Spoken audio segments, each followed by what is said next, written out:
Welcome to our Rotherham Sendias easy read version of EHC Needs Assessments. An EHC Needs Assessment looks at a child or young person's special educational needs. It checks what help they need to learn. Local authorities do these assessments and they follow the Children and Families Act 2014. The assessment gathers information about what you can do, things you find difficult, the special help you need, and it includes information from your parents or carers, you, the school or setting, and other professionals who might be involved in your education or with your health. The EHC assessment checks if you need an EHC plan. Schools can often help through SEN support. SEN support means extra help for you, and sometimes other professionals give advice to the school too. Some children need more help than schools can give. If you don't progress, an EHC Needs Assessment might be the next step. The local authority will look at your progress, your special educational needs, what help has already been given, and your physical, emotional or social needs. The law says if you need an EHC plan, the local authority must do the EHC Needs Assessment. Particular people can ask for an EHC Needs Assessment. This includes your parents, your school or your head teacher from your college, for example, or you yourself if you're over the age of 16. If you or your parent want to request an EHC Needs Assessment, it's always good to talk to the school or college first.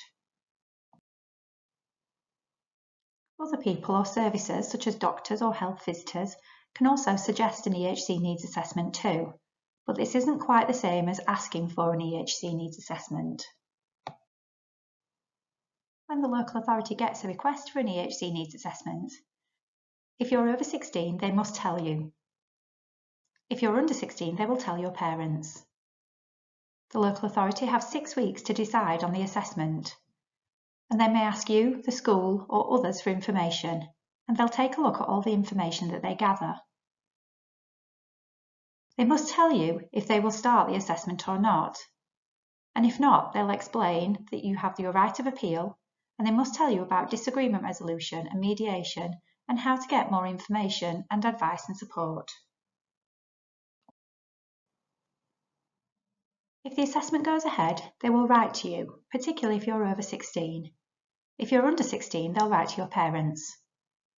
They'll ask for your views and your parents' views, and they'll ask for others for information too. This information is called advice.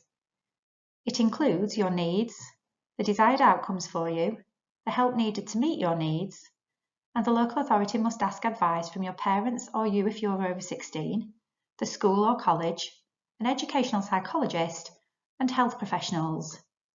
They must also ask social care staff too, and they can ask anyone else that you suggest. If you have a vision or a hearing problem, they must also ask a qualified teacher. At the end of the EHC Needs Assessment, the local authority decides if they're issuing an EHC plan or not. They will tell you in writing. They'll tell you about your right of mediation and right of appeal, and they'll tell you where to get advice and support from. You can contact us on Rotherham Sendias, www.rotherhamsendias.org.uk, or give us a ring on 01709 823 627. If it goes through to voicemail, just leave your name and your phone number and we'll phone you back within 5 days. You can also drop us a text on 07 8600 34716 and we can provide impartial information, advice and support on the EHC Needs Assessment process. We hope you found this information helpful.